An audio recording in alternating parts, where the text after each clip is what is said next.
Welcome back, everyone, to Daydreamers Club podcast. Today, I have AJ Perdomo. He is the lead singer of The Dangerous Summer. Thank you so much for being here today. Thank you. It's good to be here. Beautiful house, beautiful space. Thank the you. Podcast room looking better than ever, I think. Yeah, and really we just redid it. So you're my first guest, and if anyone's watching. Yeah, I saw the old ones, the pink. You had pink on them. It was really nice. I needed something.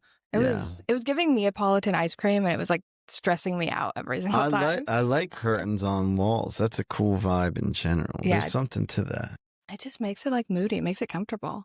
But anyways, let's kind of go back to like the very beginning. Obviously, you're a musician. The very beginning. The very beginning. Wow, birth. Let's hear the story.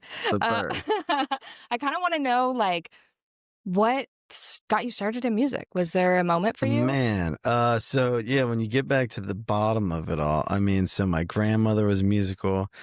And when she passed away, she kind of taught me piano when I was young. When she passed away, she had me and my brother in her will, hey, get them both instruments. And so my brother actually chose the bass guitar and I chose the drum set, and I just never got into it. One day, like my mom's boyfriend comes over, teaches me how to play a Green Day song, Basket Case, on the bass. And then it just ignited a spark. It's like, when you get so into something, it's like you just fucking, I was on YouTube every day, like learning songs. Like, I think once it translated to, oh my God, I'm such a big fan of music, I can do this. That was like, holy shit. And then fast forward to, many bands. I mean, you go through many bands over time. I was starting in bands like 8th grade. By the time I'm in high school, senior year, my longtime like collaborator, Cody, who ended up being a heroin addict and like really fucked a lot of shit up. Oh shit. But yeah, so he came back and we started The Dangerous Summer, and we wrote like our biggest song, The Permanent Rain, the second we walked in the room together. We just wrote our song. We wrote like 4 other songs, made an EP. We ran into All Time Low, Baltimore homies, like they live 30 minutes down the road from us. And they were like, we just got signed to Hopeless Records. Like, you guys are good as fuck. We'll get you signed too. And we were like, no way. Cause we were seniors in high school. And so they got us signed to Hopeless. And even like our parents were on the call, like, well, we were getting signed. And then we left after high school and just kind of never came back. Blew up. Well, shout out to your grandma, first of all. Yeah. Amen. Like, wow. That's amazing. Yeah. Your band in like 8th grade, what was that name? Do you remember the name of that band? Like Lowercase was one of the long time ones. There's another band, Far From Perfect, The Tip of the Iceberg. We had like a few. I know, it's just like, like the band name. It's like, I'm like, wow. I had one in like when I was like 5 called Black Ice. Oh, that's it was like, not a bad one. Wow, that sounds heavy. Play any instruments, but like I still remember. Wow, I wanted to play drums so badly. Okay, so did you ever get into music? No, no. My family actually, like my grandpa, he plays guitar. He used to when my parents got a divorce and we lived with them. Like every night, he'd always have his like blues songs he would play. Nice. And I wanted to play. I just like my weak little fingers. I couldn't.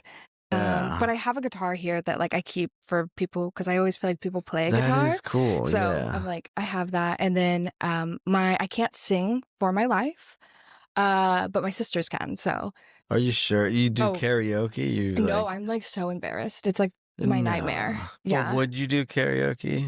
No. I've tried in front of people, and I like. Damn. I would have to be really drunk, or like everyone else I have to know is drunk, or someone is up there with me. Yeah. We gotta get you really drunk one night and do karaoke. We're big karaoke. My go-to. People, so is Andrew. He's like it's his favorite thing in the world. It's fun. Because he's such a singer. But my go-to like karaoke song is "A Millie" by Lil Wayne. Oh, nice. So that's like the only thing I feel like I'm like, because I'm not having to sing. It's just like it's a flow. Yeah. It's a freestyle. Okay. Well, hey, that's awesome. What's your go-to karaoke song? I like to do "I Don't Want to Miss a Thing" by Aerosmith. Oh wow. I do this song "Lightning Crash" by Live. It's kind of a '90s banger. Yeah, like I kind of like going a little serious but a little funny. Like kind of mix between the two. Like Nickelback. Like that's always a good Nickelback. Because then that's like I don't really have to try, and everyone will sing with me. You know? Yeah. You got to do a big enough song. We did the "Say Something." Remember that song? Like, "Say Something, I'm giving." I love that song. That's a good song. Can you sing? She can. She can. We've even covered a song, but she won't let me like What if release y'all it. had like a little couple We album? tried to do, yeah. Yeah, we're gonna try to cover That that would be song, yeah. so And do cute. little TikTok videos like, ooh, hey, like, yeah. I love that shit. Yeah. I love it so much. Well, okay, so amazing. Okay, so you got signed when you were like Yeah. in 12th grade, crazy. Yeah, that's Senior year. crazy. Yeah, I can't imagine. What was like the reaction from like your peers? Was Uh, there one? Like, I did they I know? think it was hard to kind of like let people know like what was going on. It was kind of like, we were telling our teachers like, yeah, we're signed, like peace out, motherfuckers. I Yeah. remember going in a physics class and being like, yeah, suck on it, motherfucker. Like, I'm out of here. I am out. Like, They're I'm like, gonna be okay. famous. I'm gonna fucking go do this. And so yeah, left, and once we left high school, I mean, again, it was like touring's hard. Like it's like fucking, it was hard off the rip, so I think we stumbled a few times. Like in the beginning, we took some breaks from time to time. 'Cause it was like, okay, there's a lot. Let's go back. Let's get a job. It took a while to get us to that place where, okay, we can go make money from this wholeheartedly without doing anything else. Right, because that's obviously like every musician's dream is to be able to like do their passion and all of that full time. So I can't imagine like right off the bat being whatever, what is that, 18? Being like, Yeah, okay, how am I going to support myself and do all of I like know. also Yeah. being so young and trying to navigate that seems like it would be Yeah, very and we difficult. came at a very complicated time in music where CD sales were slowing down, kind of stopping. So it's like, Yeah. like if we came 4 years earlier, we would have sold probably 100,000 records, but it was in that era where everything was just dropping and they had to figure out a new solution. Spotify hadn't happened yet. I think 2015, we had to wait till 2015. We were kind of like, and me and my guitarist Josh talked about this. He was in a band called Every Avenue. We came at like the wrong time, so it was like it was a big hole in the industry. But then once Spotify took off, it was like, okay, they know how to handle this shit again. Right. Like there's a way to make money again. Like I remember back in the day, MySpace, Pure Volume. I mean, it was like, Love my you were getting all these streams, but you weren't making money from it. They couldn't figure out the monetization of it yet. So it took some time to get that going. And yeah, we came at a very like in between time. And I think when we first started, our whole bread and butter was like touring. And that's why we come from such a heavy like work atmosphere of that. But then as time went on, we could make almost more money from, the music itself as opposed to doing the tours. Yeah, doing the tours. So this is kind of random, but have you gotten your music on TikTok yet? it is on TikTok, okay, yeah. because I was gonna say I know of a band who randomly blew up on there. It's like my friend's boyfriend's band, no way. and now they're like going on tour. They made so much money from TikTok because some random like teenage girl used their song, and she's like, it's so crazy. But it's funny because they're like all in their 30s, and all their fan base is like late teens. Oh, really? But Would it's like I very know like the emo. artist? Like, what is Maybe it? Oakwood. Oakwood. It rings a bell. Okay. It's like, I mean, they're not like pop. I don't know. Yeah. I don't know like the scene of it. It's more emo. Yeah. And I don't know if it's screaming. Did they have a hand in it? Did they try to start a trend? Or? No, it was just like some like cute emo girl like used the song, and then it had like over 1 million views, and then other people started using the song in like the background. But it's like very like if you look at the people who are using it, it's like late teens, like emo scene. Okay. Wow. So it's really random, but just another way to I guess awesome, monetize. Yeah, there is a way to do that. I get notifications via TikTok where it's like use this trending audio and get paid like $800 or something. Oh, holy shit. And I haven't done it because I don't like lip singing. Lip syncing. Yeah. But anyways, that's just something to think about. I know, yeah. It's like, man, and then some people manufacture trends. Like that'd be cool to like, here's an idea. And actually my friend was talking to me about it, but I guess too, like, when our labels submit to distribution, they always pick like a section of the song. And so like sometimes like my friend was like, man, if you could get this other section of the song, this would be a great trend to try to start, but you got to move around your music. And then I post our videos we make on tour.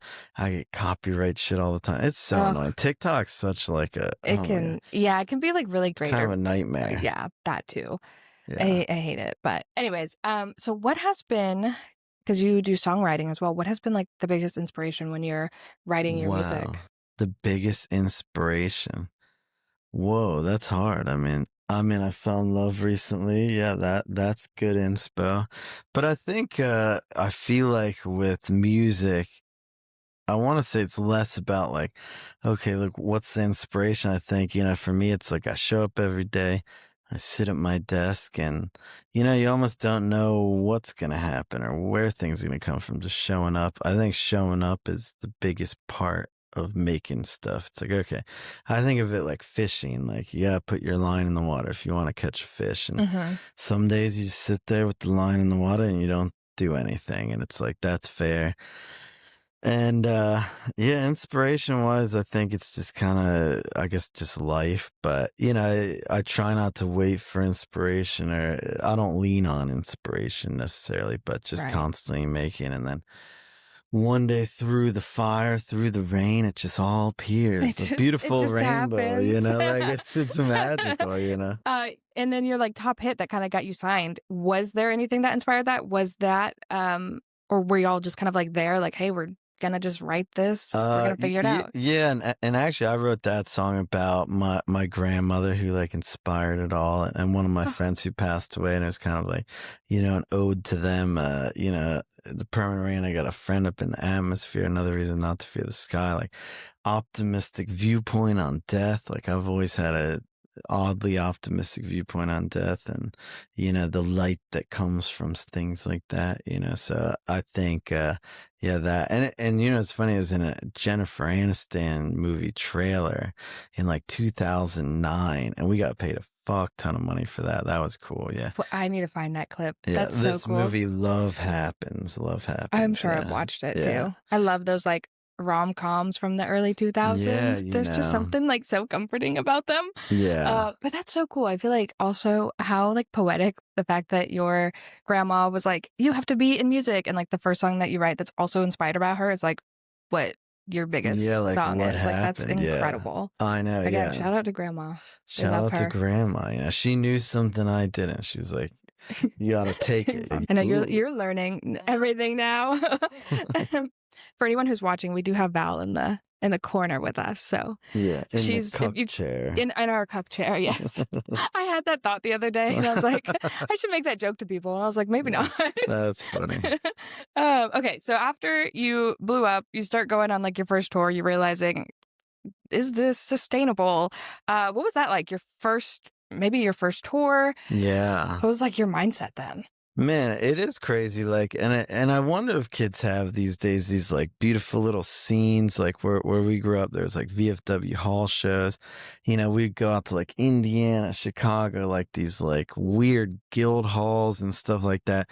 There was such a scene back then, like that the emo thing, like before it became like big. It was just like it was happening in these little like fucking fire halls and all this shit.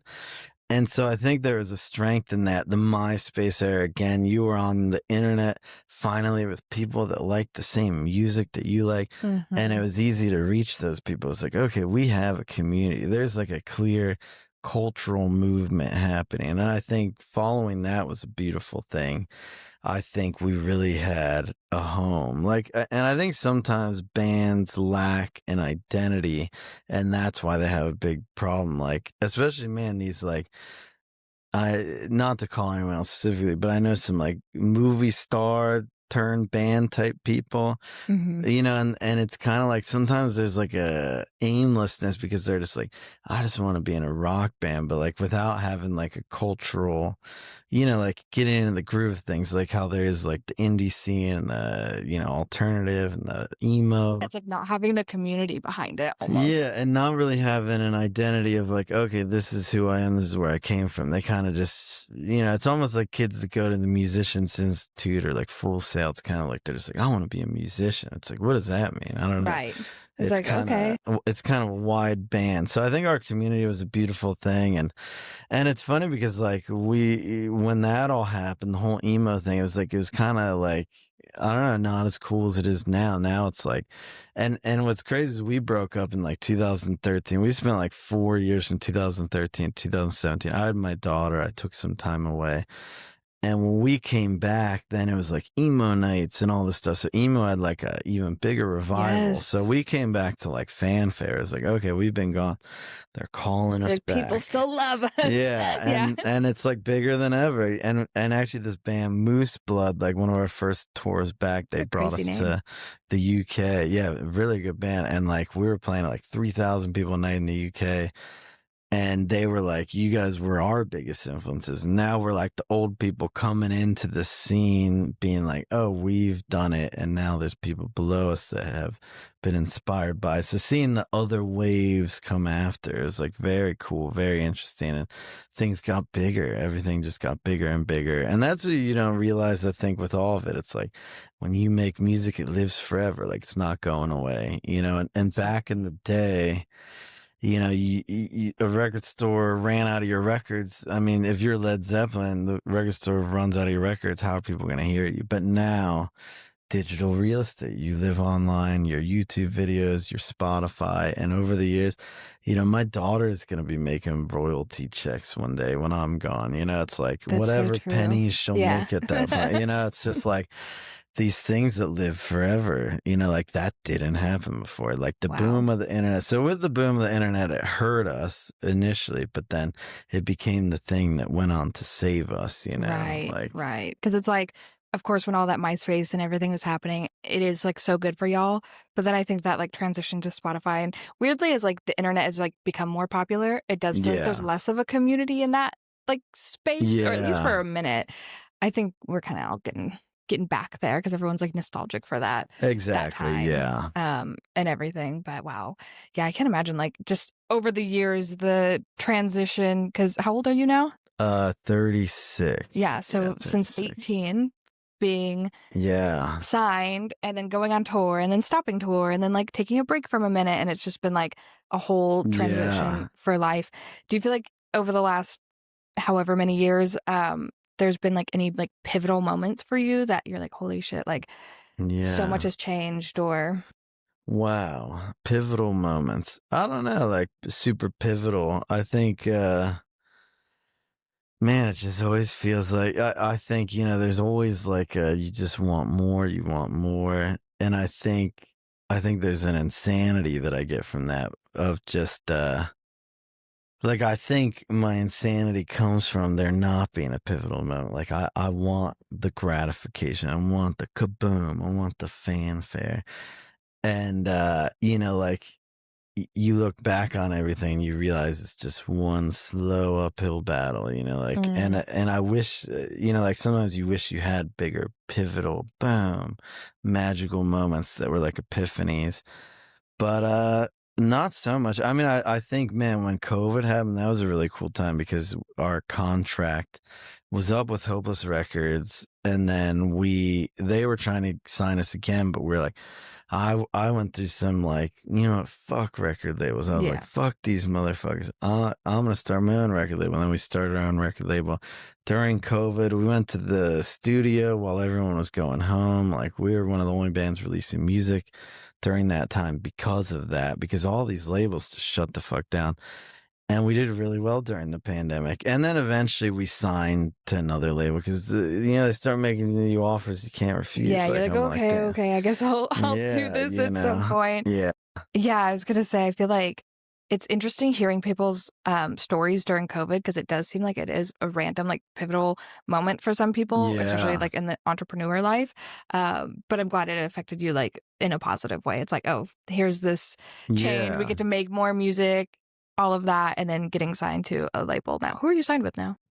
So Rude Records, and they're like an Italian label, and they actually were like, we've actually been with them our whole lives. They were the European Hopeless, and they recently came apart, and then so it's interesting. It is very interesting. Like, sometimes I'm like, I don't know what's going on there. Like, it is very interesting. You know, you're like, I'm just along for the ride at this point. Like, whatever y'all need. Like, sometimes they just pull up a number. I'm like, okay, fuck it, let's sign the record deal. Let's do it.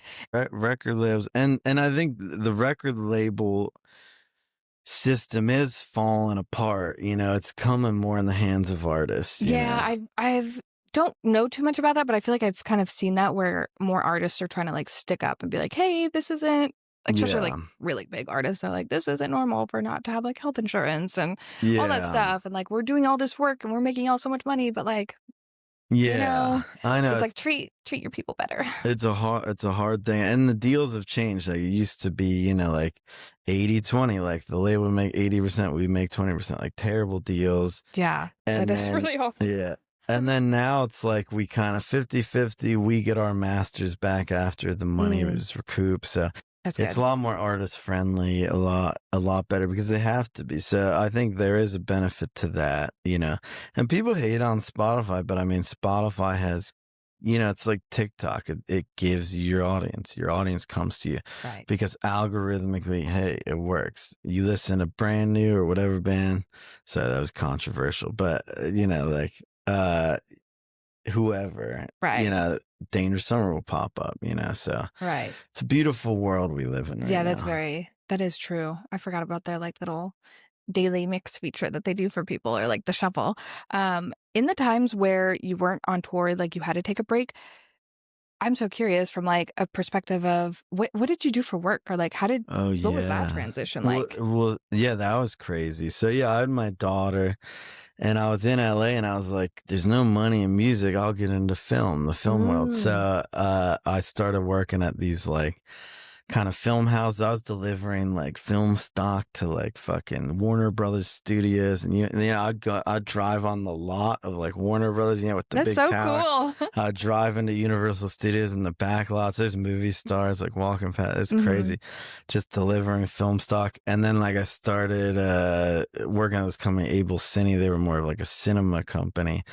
And started working in the service department eventually, like working on lenses with the people there and stuff. So it transitioned to kind of like, I don't know, like, and that's the thing is like with me coming from the band world, I mean, I work hard as fuck. So like I can blow past people at a job. Like, it's like, I'm there, cause I am a business owner. I can put in insane hours. Like if I want something, I have my daughter and I told my boss that I want to make as much money as fucking possible. Like, so I'm going to keep pushing you to give me raises every fucking few months, and I'll push them, work hard. So like I turned out making like a good amount of money by the time I, left LA. And yeah, so basically, I was living in LA, I did that, and then I went through a divorce. I was like, I want to go like fucking be in the band again. I want to like, go do this. I want I want this. Where my guys at? Yeah. It's like the cheese grater of the salt just is eating away at me. Like I did love that life, and I like the steadiness of like, okay, cool. I had a 9 to 5, and in LA they don't really work anyway. I mean, everyone's just chilling.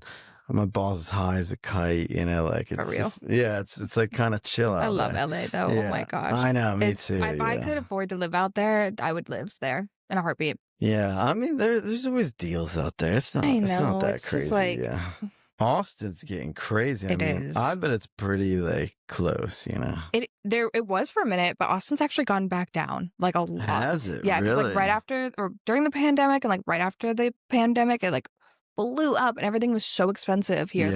Like one bedrooms were minimum $1,600, which was insane. Where like before you could at least find stuff for like $1,000. Holy shit! Wow. But now I've noticed that it's like gone back down. I used to be in like real estate and like property management, so I was like always on top of the trends and all that. Yeah. Yeah. But yeah, LA is nice, man. It's the weather, like, the weather. Oh my gosh. Yeah. I'm like, take me back there, please. I know. It's so good. And it is crazy. Like I was like biking to work every day. Like I lived in Burbank. Like life is just so good. It was like too good. And sometimes I think I was like, okay, I need a change. And I think that's like something that is good to note in life. And I think that's what I'm going through right now with, hey, taking a break. Like too much of the same thing will drive you fucking crazy. Like I want to do something different. I want to do something that challenges me. I did this. Why should I keep doing this? Why do I keep doing this? Especially if you're not feeling like fulfilled from it anymore. Exactly. And you've been doing it for so long. So I guess that kind of leads into everything that's happening with you now. So you decided to take a break from touring. Yeah. Oh, yeah. Yeah. So what led to that, and how was that conversation? And... Yeah. Oh, man. It was pretty crazy. So on tour, I kind of had a moment where I just one night I walked. She was there. I walked like 6 miles. I kind of had like a breaking point. It was Tulsa. It was hot. You know, like Not Oklahoma. It was a good show, but I mean, like, Like, not yeah, Oklahoma. it was a good show, but like, I don't know. It's just like I was just tired, and I was like, man, I'm like so tired of just doing the same thing all the time. Like, you know, I felt like, man, it just gets hard sometimes. So I walked and I was like, I want to go home. I want to just like go chill. And I wanted to go home on tour. I was like, man, I just want to go home right now. Sadly, you know, like, but I was like, okay, well, I'm going to finish out this tour. I would really fuck people over if I left right now. And I just want to make more music. There was also like, man, we were talking about next year doing like a 20-year tour. They were starting to send in new stuff. So it was like more and more tours. And I was like, everybody just stop. Like, just stop. Like, I need a second. Like, my life just always feels like it's just going on. I don't have enough time at home. Like, creating. Like, I love just being at my desk. And like, who knows what I'm going to make that day? It could be music, video stuff. I just love being in the flow of my creativity. And I think when I'm on tour, you know, there's kind of like a dance monkey aspect to it where it's like people are just like, come on, play your songs, play that song. Like, and I'm just like, yeah, my heart is truly in the creation. And I love playing shows. I do love playing shows, but without the heart of a good creative outlet, like we need to make another album before we do it again. You know, like I need new music. I need to be excited about something again. I'm kind of like, especially because you've been playing the same song for what, like 20 years now? Yeah, oh yeah. And that's like the one song that everyone's like, they better play, which I get like as a fan, but I also know like as a musician, it does become like so exhausting to be doing the same song every night, same thing every night, same interactions in a way every night. And then it's like almost numbing and it's like not going to be fulfilling. It's not going to be exciting because you're just constantly doing the same thing and going through the motions. Yeah. And at that point, like you're kind of doing your fans a disservice by the end, just being really unhappy there, you know? Yeah, and I want to do new stuff. Like if it's not challenging, I'm sick of loading at the same venues, same stuff, same shit. Like I can't tell you how many shows I've played, even just in Austin, Texas. Like Come and Take It Live. I played there like 6 times. Oh, not Come and Take It. The old emos, like, you know, all these places, just like, it just feels like Groundhog Day. Like, okay, here we go again. Here we go. It's like, oh, okay. I kind of like understand that from a very like small perspective, but like there's a point actually a lot of times in my work where I'm doing like the same type of shoot over and over again. And I'm going through the exact same thing where I am like stopping working with certain people if they want like the same type of shoot I've been doing. Cause I'm like, I show up, I am so unfulfilled. I don't want to be doing it. I feel like I can't even put my like creativity into it because it's just like I've already done this same shoot 6 times for other people. Like, what is going to set you apart from the other person who you're like copying these photos from? So I actually totally understand what you're saying. And like, I've had to take a step back from my work because I'm like, this is not bringing me any form of fulfillment anymore. And like, obviously it's like hurt my income, but I'm just like, I got to figure out what the hell's happening because I'm not happy. So I totally understand like what you're saying. And I also like in the beginning, you making that comment being like, you know, there's not really like anything in particular that inspires you, but like showing up and being creative. And that's obviously like really big for you. And so having the time to do that. Exactly. Yeah. So yeah, it's gonna be nice to take a break and seeing what happens, and like, you know, like, and I think there's also like a work smarter, not harder, and also like as you were saying, like when you do the same stuff over and over again, what is the driving factor? It's money, and money should never be the sole root of why you do something. I totally agree. Because money kind of sucks. Like I kind of hate money. You know, like it just sucks. I love money, but I hate that I need it. Like I hate that we need money for things because I'm like, I had a girl on the other day. I was going to cancel on her. She ended up canceling on me. And it was like the first time that had ever happened. And I had to give her a refund because I was like, this like $1,200 is not worth it to me. Like you would think like, and everyone's like, Drew, that's crazy. Just show up and do it. And I'm like, I literally like, I'd rather be poor than do this right now. Yeah, no, I get that. This is just not the vibe. But do you think, okay, well, first of all, how did your bandmates, were they like supportive? Are they cool? I think at the forefront, yeah, they're very supportive. I feel bad, like, and that is the thing, is a lot of it falls on me. And maybe that's some of it too, where it's like, I feel like there's so much weighing on me as a person. And sometimes I need to be like, everybody just calm down. I need a second. I can't have that much leaning on me. That's how it is as a singer too. Exactly. Like the front person, because like without you, the band's just not the same. Yeah, you know. And I even told them, I was like, hey, like we could talk to vocalists. Like, why don't you finish out these tour dates? Let's get someone else. But it's just not the same vibe. I know, yeah. If it was like my favorite band going to see, I'd just be like, it just feels weird. Yeah, it's like ordering from like Temu or and that is the thing. It is hard to be the singer, like in a woe is me, like, ooh, I'm the singer. But it is like, but it's just how it is. It like, is, yeah. And I was talking to Derek from Mayday Parade about this. We were talking to Warped Tour about this, how it's like, you can't tune your voice like they tune the guitar. Like, they can wake up feeling like shit and still kind of get through it. But like, if my voice is fucked up, it's just misery. And I have to stand up there and act like nothing's wrong. I gotta be like, okay, everybody, like, here I am. I gotta be chipper as ever, just screaming, whatever the hell I'm doing. So there's a lot that weighs in on that. Yeah. The life of a singer, but also like, you get a lot of love too. So, like you get some, you get what you give, I guess. Right. So you give a lot, but you get a lot in return. So, it's a hard one. And I felt so bad, but I think, at the heart of everything is making music. And, Josh, who's my biggest business partner in the band, agrees, and so we're gonna go make some more music. That's awesome. And just lean on the creativity and let that guide us. Even when we came back as a band, we started getting all these big offers to play shows and do these tours, and I kind of was like, I don't want to just tour or play shows. Let's make an album first. Like, I want to give people something, or else, again, it doesn't matter. Who fucking cares, Right. So, like, I don't want to just be like, here, we're going to go play the nostalgia play. Like, if we're going to be a band, let's be a current band that's currently making music. Because I think an album is a time stamp. It's something where you freeze time.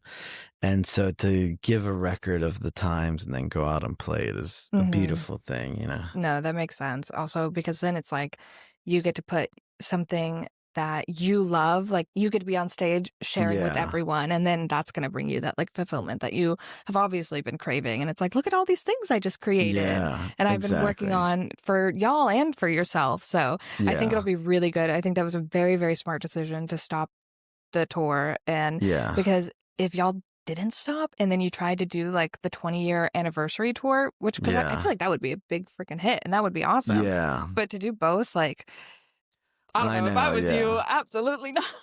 I know, I don't think I could handle that. So yeah, and I think so. And I brought Val on tour, and a part of me thought maybe I can bring Home on the road with me, and it probably made things worse. It was just like even more so, like, we could be doing all these cute things, because you're engaged. But then it's like we're working together, and then it's like, oh snap, like, like we butt heads a little bit. Oh, really? Yeah. What is it like, y'all being together on tour? I guess from your perspective. I mean, come grab the mic. I feel bad. Like, I'm like kind of like I've been doing this so long, and I don't know if you felt like I was harder on her. No, but I was, I was just like, hey, you should be doing this, and this. And I think I was trying to push her too much. And like, like it gets hard. Yeah. Like doing more photos or like. Just like, I mean, like, it's just every day it's hard. Like, and the photographers that come on tour, it's like, again,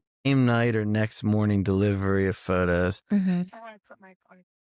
And then video, and then video. It's like, we like to have, at least 10 photos and a video every day. And that's hard to do, especially she was doing merch as well. So, and that was the thing too, where it's like, it's hard to balance the, hey, come party with us, because we're partying. And we're in all, I was like, give me the microphone. Yeah. And we're in our flow, because we've toured so much. And so it was hard to find the balance and this and that. Yeah. Right. Yeah. I could imagine, like, from Val's perspective, trying to be like the supporting fiance and then also trying to work and then also like trying to deliver like the separation of the fun and then the work. Yeah, and like that's not easy. Yeah. And then also like as a photographer, we are perfectionists when it comes to the editing. Exactly. And like, I'm like, I know exactly how she was probably feeling. Like, well, what if y'all don't like this? What if you like that? Like, and that's a new territory too. Exactly. So, but you know, it's still a cool experience that y'all at least got to share, even if it wasn't all rainbows. Yeah, it made us stronger. Especially with communicating, I'm sure. Yeah, exactly. Yeah. And I think, there's a lot of personalities on tour. It's just like you're living in this like vacuum, you know, and in an RV with a bunch of men. I know, like stinky boys. Like, stinky boys. I'm assuming y'all are all stinky on there. Yeah. I try to keep it clean as much as I can. Yeah. Yeah. You're like, gonna tidy this. Yeah, I don't know. So yeah, it got wild at times with that, you know, and I think I was like trying to create a sense of home out on the road, and but it wasn't that. It was a bad thing to mix the two, I think. Yeah, right. In that environment, maybe in like the future there'll be a moment where it's like it can come together, but. Yeah, I think definitely being like newly engaged and then like, let's do it all at once and try could be overwhelming. Yeah, it was just like, and that's the thing is like, again, the lifestyle's hard as she learned, you know, like we're waking up in the morning, driving 7 hours and then playing a show, loading in, playing a show, then breaking down and then going on partying until 3, 4 a.m., you know, like, and then we do it again and again and again. I really could not do that. Yeah. I couldn't have. I'm like, let's be in bed by 10 o'clock. Yeah, I know. Yeah. Well, the thing is like, that's how I'm trying to be. What people don't realize about musicians and why it turns into that, it's like adrenaline is a hell of a drug. You play a show and like, you're just like, I could fucking like climb a mountain right now. Like I'm ready to go, you know? And so that is like a wild whirlwind. And it keeps you going. Yeah. Do you feel like there is, what is like something that people don't know about you or assume about you? Oh, I love a good bubble bath. I love Taylor Swift. You know, okay, you're like, a Swiftie? Yeah. Man, what do they not know about me? Yeah, I like to dab, you know. Okay. We love that. Yeah. Huh. Or what do they assume about me? Yeah. I don't know. I think I'm a pretty fun guy. I'm pretty fun and chill. Yeah. I like my bubble baths. I like Taylor Swift. Yeah. I think, and you know, like the chaos of touring, like I'm a work hard, play hard type person. Like I think people see the image of, oh, he's wild, he's free, blah, blah, blah. But like I work super hard. I pump shit out. I love being consumed by work. And I think that's what kind of ends up being the problem sometimes. Like, I love drowning in work. Like, just go, go, go, go, go. But it'll kill me. I kill myself, you know? Yeah, you got to take your break. What's your zodiac sign? Aquarius. Yeah. Interesting. Do you know the rest? I don't know the rest. Do you know when you were born? On cosign, it said something. Yeah, it tells you your moon and something and rising. I always like knowing people's Aquarius. Yeah. Yeah. February 9th. What's yours? I'm a Capricorn, but I'm right on the cusp with Aquarius. Like, what does that mean to be a Capricorn? Very like, work driven. Oh, nice. Very like money driven. Nice. But also like, I don't know, people assume we're very like stern and mean, but like we're actually like big softies on the inside. Oh, I like that personality. But Aquarius, as I always think of, they're known as like, I feel like out of this world, or like aliens in a way, like often misunderstood. Like floaty. Very like interesting signs. Also like don't like to, you like to be free. Yeah, in a like way. to be free. Yeah, exactly. Yeah. Can't be tied down to the same routine. Exactly. Yeah. Yeah. I think sometimes I need to claim my power back. I need to say, hey, I need my freedom for a second. Yeah. Right. I need to be untethered, you know? Exactly. I wonder if like there's a way in the next tour to set it up to where it's like you have extra days in between. Obviously, it would make it longer, but like something that you know could work for you. Yeah. I mean, it is just kind of like being away long periods of time.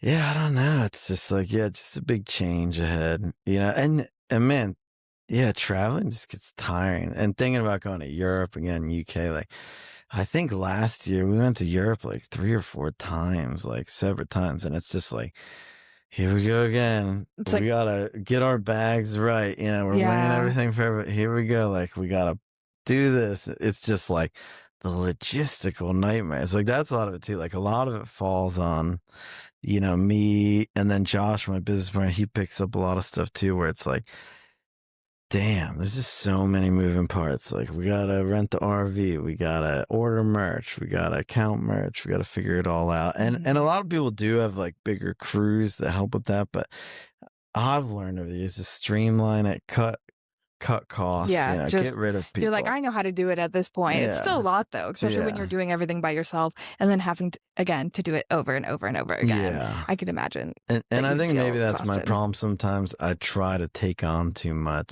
and it's kind of like, you know, I should spread it out. But again, like quality control. If you want something done right, you got to do it yourself. You know, like it's hard. It's hard to trust people with like certain tasks where it's like, I want to go make sure this is ordered. This is ordered. We got everything right. Everything's good. Again, maybe too much. I was about to say too much on your shoulders. This is why you're feeling the way you're feeling. Yeah, is you have to learn to like let other people in and also help you. Like that's going to be like the biggest thing. Like if you do go on tour again, that has to be something that you hold yourself to. And then you're going to find like, oh my God, wow, I can actually like, breathe because I'm not having everything on my shoulders. But it is hard when you're working for yourself or like working in a band or whatever it is.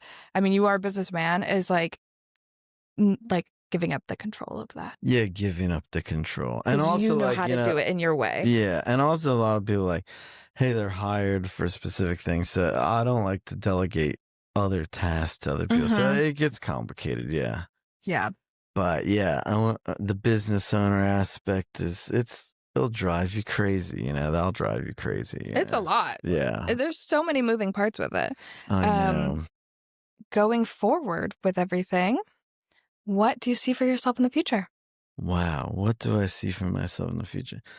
I'm kind of leaving it open-ended. Like, yeah, I think, yeah, I just want to go make some more shit, you know, like, and I want to work on other avenues like video stuff and you know, like I like making music videos, I like making creative content, things like that. So yeah, I want to expand, you know. Yeah, like, doing more outside of just music. Yeah, and maybe mixing the two. Like I kind of want to like make video and music at the same time, like do some weird artsy weird shit, you know, like some kind of interesting stuff. Like I want to go explore. I think, you know, the unimaginable is always the best part of life. I think what's in front of me, I can't even imagine. Like I like leaving it open-ended of who knows, you know, and maybe, you know, like we just go in the studio soon, we make a new Dangerous Summer record and boom, keep that rolling. Or hey, like maybe I need some time to just go explore other avenues and then come back to this in a minute.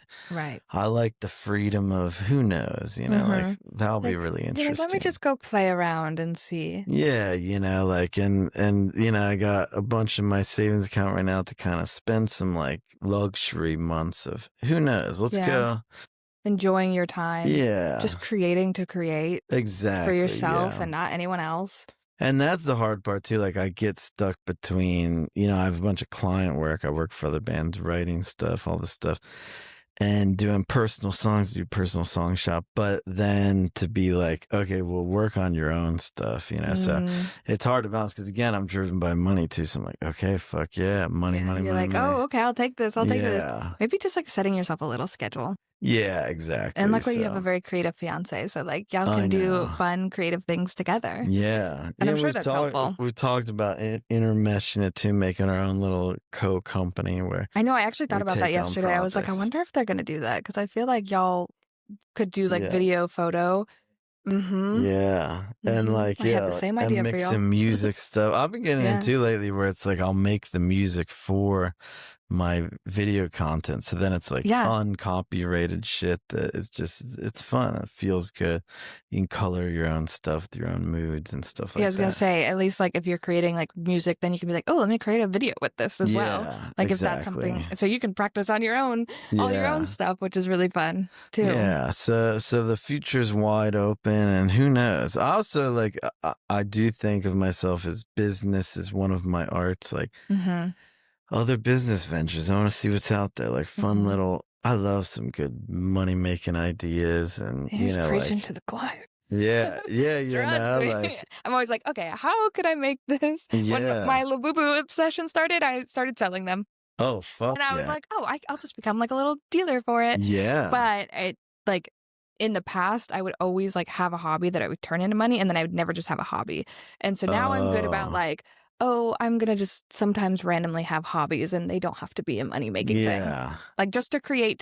Yeah, you do need that. That's what you realize. I realized, man, when I lived in Richmond, Virginia, I took up fishing, like, and I just kind of like, I always tell her I went to Bass Pro Shop. I'm too scared to ask anyone. This is so fucking funny because Andrew literally 2 days ago decided to take up fishing. No way. He came home. We I have should a photo. fish together.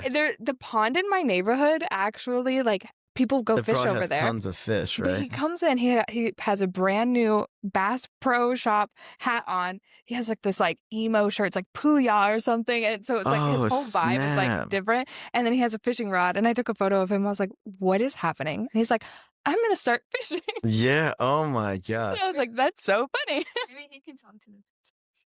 Oh yeah, he didn't know it. He doesn't know anything, and so he talked to them and they like helped him, and then him and his buddies went to like one pond, and there was like a 10-year-old kid who's like, I've been fishing since I was 3. Let me teach y'all things. Damn. And the kid just starts teaching them everything.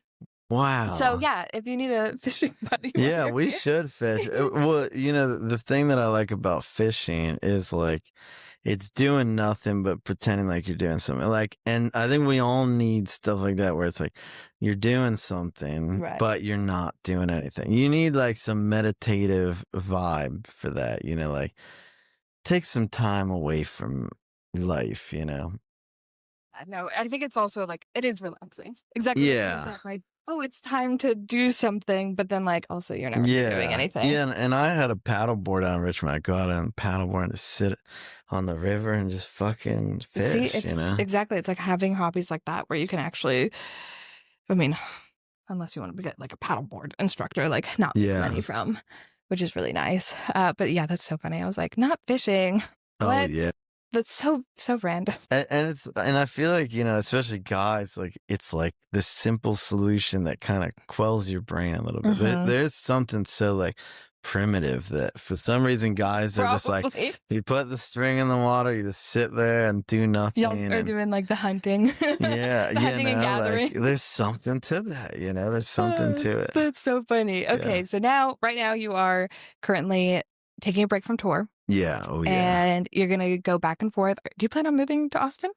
At some point, maybe. Yeah. Like, yeah, it is complicated because I have my daughter in New Jersey. Like, I wish I could move here and bring my daughter, but who knows? Right. Like, I don't know. We don't know a solution yet. We're trying to figure that out.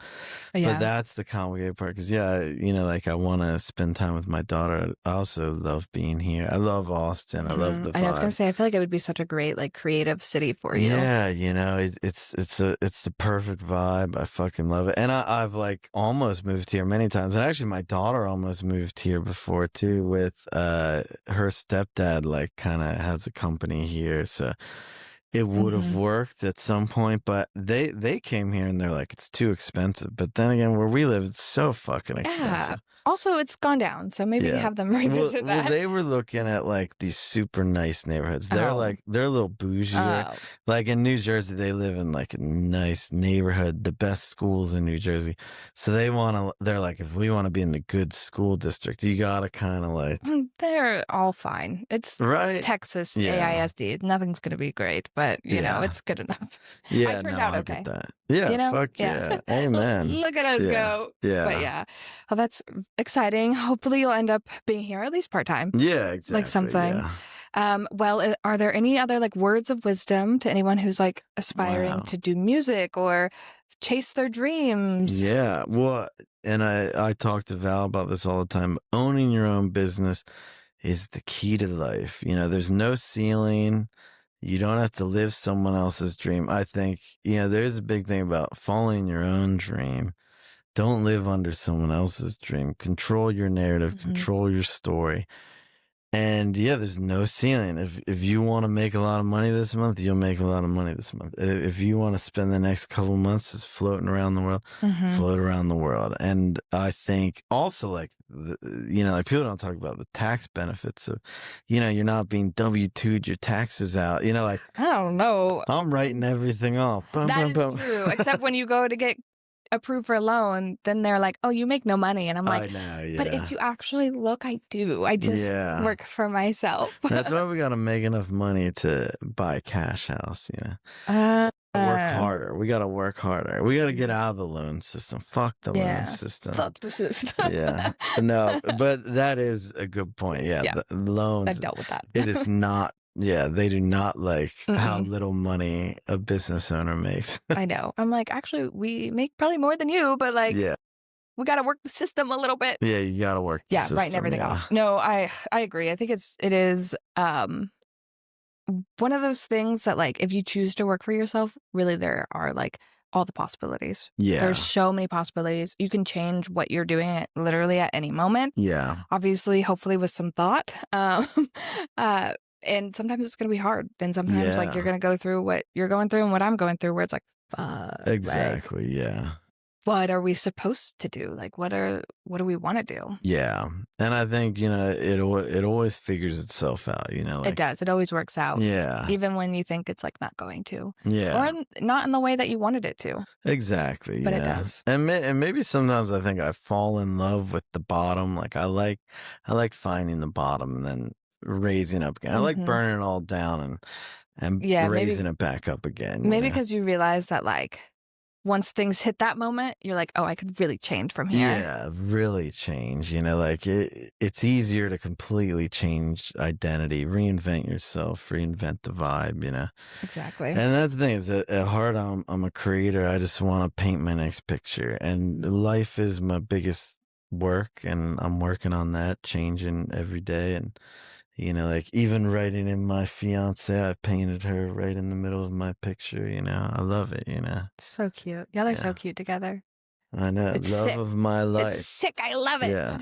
I love love, though. I'm like, I want to hear everything. I want to know everything. Yeah. Did you really see her and you were like, that's the one? Man, I saw her through the window of the RV. Like, I followed her across. She saw me, too.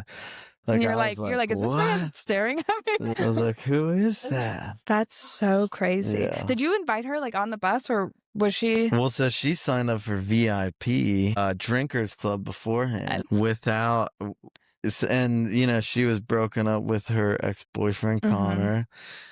Who she had come to every other Dangerous Summer show with before that. And she said, hey, I want to go by myself this time. She bought the VIP.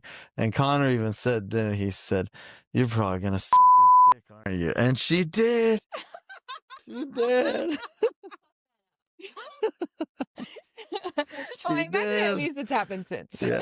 But the funny part about the story is, like, I guess somehow I missed her email when I sent out the emails for Drinkers Club.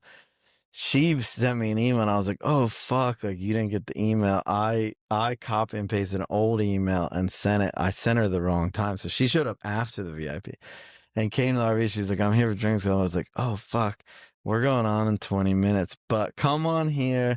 I'll refund you. Come have a drink. Let's hang out before the show. And oh, my gosh. And we hung out and I was like, damn. I told her I was in love with her the first time I met her. Oh my gosh. You say this to everyone. Yeah. Yeah, I would have been like, whatever. No way. And love. It was just true love, you know? And then I slept over her house, and her ex-boyfriend's dog's there, you know? And then we FaceTime her ex-boyfriend in the morning. We're like, hey, what's up? And it was like, hey. I was like, what's up, Connor? How you doing? Because I had met him before. I was like, oh, I remember this guy, I think. Like, yeah. This poor man. Oh, well, so that's why I don't have him, because I was like, I live in New Jersey. She was like, I've been in New Jersey before. And I was like, oh, really? Like, and she was like, Blairstown. I was like, Blairstown. That's where my daughter's stepdad is from. Where Connor's from. Turns out Connor's childhood best friends with Luna's stepdad's brother. Like their families are like best fucking friends. Like, and they never even knew the connection. Like Connor didn't know either that we were so like intertwined with each other. When that shit happens, I'm like, oh, so y'all are obviously soulmates. Yeah. Like y'all could have met at a different. Oh, I have chills. Yeah, it's crazy. That's so weird. Yeah, like my ex-wife has met Connor, and it's just weird that like, imagine hypothetically y'all went into Virginia or something, and then like he happened to be. I don't know. It's just one of those things where it's like you don't. That's so weird. It's really crazy. Yeah, I was like, there's a connection there. I keep getting chills, and that's really creepy. I know. So it just was like, wow, that's crazy. And then we just kept going, and here we are. That was in February, and now we're engaged. This is 6-7 months in the making right when now. You know, you know. Yeah, you know. And as you say, if he could have, then he would. Or if he wanted to, he would. If he wanted to, he would. And he didn't. So hey, you're like, I did. I'm like, no, but that's so true, because I feel like a guy who like really wants you, like he will fucking make it known. Like man, like I always tell her, I was like, I would do the dumbest shit for you. Like you can make me do the stupidest shit in the world. Like for you, like I would do fucking anything. Like you could probably convince me to kill myself. You're like, come on, AJ. Just fucking do it. Let's drink the Kool-Aid. You know, I'll be like, gonna fuck get jailed for that. Like, yeah. You'd be like, anything you want, baby. Yeah, like she just has complete power over me. And I think that is like true love, when you say to someone, hey, you have complete power over me. You can destroy me, but still being with them anyway, and being within the power of being able to completely destroy each other. And that's the beautiful thing, you know. I was like, she seems too sweet to... Yeah, choosing not to destroy. Yeah. Having your finger on the nuclear button, but just not pushing it, you know. It's so freaking funny. Well, I appreciate your time today. Thank you so much for being here. I can't wait for when Val gets on it. I know. Yeah. I'm ready for her too. Share your ats. Where can the people find you? At AJ Perdomo. You can check out at The Dangerous Summer. Yeah, Instagram, everywhere. If you want to go to ajperdomo.com, I offer many services, songwriting, incredible, this and that, anything. And I love being in Austin. Thank you for having me. Yes, of course. Thank you. Woo.